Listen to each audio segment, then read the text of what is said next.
Pinalamang na nga kayo, gusto nyo pang manalo. Muntikang pang masilat yung Lakers kontra sa Minnesota. Buti na lang andun si Austin Reeves. Lamang na kasi ang Lakers nang nasa 16 points, 9 minutes mark ng 4th quarter nang simulang habulin ng Minnesota. Lamang na noon ng Minnesota ng 1 point, 10 seconds ng game. Namuntikan doon ng linyahan pa, maging pinalamang na kayo, gusto nyo pang manalo. Kaso, no time para sa Lakers dahil kina Reeves, Dalton at Jake LaRavia. Inasar pa kasi ng mga fans ng Minnesota lalo na ni Edwards kung sino daw ba yung number 12. Hindi daw niya kilala. Ayun, pinaulanan sila ng 3-point shot. Walang maisagot yung Minnesota. May panibago na naman biktima si Austin Reeves. Buzzer beater kontra Minnesota. Another epic performance na 28 points, 1 rebound, 16 assists, 2 steals at dagger sa puso ni Edwards na hindi makapang-asar. Depleted lineup ang LA na si Jake LaRavia, ang recruit ni Reeves, nilagay sa starting unit na meron 27 points, 8 rebounds, 2 assists, 5 out of 6 sa 3-point area. Si Dalton naman off the bench, 16 points. Si Bronny James nasa 5 minutes, 0 points, 0 rebounds, 0 assists, 0 attempt, pero may 1 turnover. Kailangan isama si Bronny. Steady game pa rin kay Hachimura at dito kay DeAndre Ayton. Buti pa si Reeves humble. Yung isang player sa Minnesota, hambog. Imbes na purihin ni Reeves yung sarili niya, pinuri niya yung mga teammate niya at coaching staff. Pwede nang i-trade yung isa.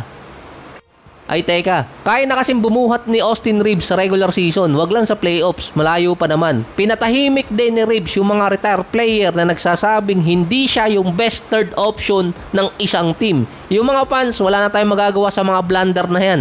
Pero yung mga retired NBA player, bayad kasi yun. Kasi kung wala na silang may bablander kay Reeves, hindi sila mababayaran. Lalo na yung kay Lou Williams na maraming binanggit na masama kay Reeves dati na dapat di umanong i-trade si Reeves dahil hindi mananalo ang Lakers kung siya ang third best player. Which is totoo naman dahil hindi na siya ang third best player ngayon. Parang first or second na siya dahil wala si Luka at si Lebron. Kahit si Evan Turner, ganun din ang halos sinabi, hindi mananalo ang championship ng Lakers kung si Reeves ang pangatlong player nila. Si Chandler Parsons naman sinabing ang ceiling lang ni Reeves hanggang 15 points, 5 rebounds at 5 assists. Hindi natataas ang laro niya. Kaso, kahit hindi maganda ang laruin ni Reeves kapag dumating ang playoffs kung aabot, malaking kontrata naman ang posibleng nakaabang sa kanya. Tanging si Austin Reeves ang non-all-star na kasama sa top 10 ng leading scorer. Pang-apat siya sa listahan. Nasa 34 points, 5 rebounds, 10 assists, 52 and 38% sa loob ng 5 games. So sasabihin sa comment section, maaga pa pero hapon ko ginawa to. Dalawang star player naman ang natama ng injury ngayong araw. Ang una si Trae Young, aksidenteng nabagsakan ng kanyang ka-teammate versus Brooklyn. Buti nanalo pa doon ang Atlanta Hawks. Nauna kasing nai-report na nagkaroon ng knee sprain si Trae Young pero idadaan siya sa MRI sa susunod na araw. Tinanggal na rin yung worst case scenario na baka nagkaroon ng ACL injury si Trae Young. Kalimitan kasi nakukuha ang injury sa ganon, hyperextend knee. Ang pinaka-worst case scenario na lang na pwede mangyari kay Trae Young, magkaroon ng MCL injury or kaya meniscus injury na mawawala siya ng at least 3 to 4 weeks. Hindi naman ganun katagal. Yung ikalawang player naman si Anthony Davis, wala namang bago sa kanya, nagkakaroon talaga ng injury. Sumasakit yung lower leg niya at hindi na nakabalik sa game versus Pacers. Nanalo naman yung Dallas kontra Indiana na walang Anthony Davis. Bago pa lang ang game, sumasakit na talaga yung paa ni AD. Nakalagay kasi siyang probable pero pinaglaro pa rin. Saka sabi ko nga dati, matagal na yung injury ni Anthony Davis, yung Achilles tendinopathy. Bago na trade si AD last year, meron na siya ng parehong injury na dalawa lang naman ang pamimilian ni Anthony Davis sa injury niya. Magkaroon ng injury sa paa or magkaroon ng injury sa betlog or groin injury.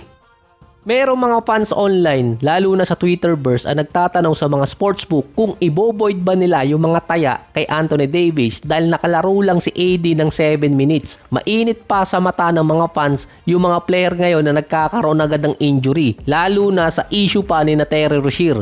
Meron kasing report doon na kahit nagkaroon ng injury si AD, dapat makakalaro pa rin siya. Based kay Jason Kidd, gusto pa sanang bumalik ni Anthony Davis sa game kaso hindi na nila pinilit. Hindi rin naman tatagal si AD kung meron na siyang nararamdaman na sumasakit sa katawan niya. Baka lalo pang lumala yung injury niya second week pa lang ng season at matatagalan pa bago makabalik si Kyrie. Si Nikola Jokic naman masyadong malakas pa rin sa mundo ng mga tao. 4 na straight na triple-double na sa start ng season matapos tambakan ng New Orleans. Kaso si Wemby pa rin sigurado ang iboboto ng media. Nasa 21 points, 12 rebounds at 10 assists si Nikola versus Pelicans. 10 out of 15 pa sa field. Siya ang unang player sa history na nakagawa ng 4 na triple-double sa unang 4 na game ng season. By points, virtually bumaba ang numbers ni Nikola. 20 points, 14 rebounds at 11 assists per game. Nasa 57% mula sa field pero 16% sa 3-point area.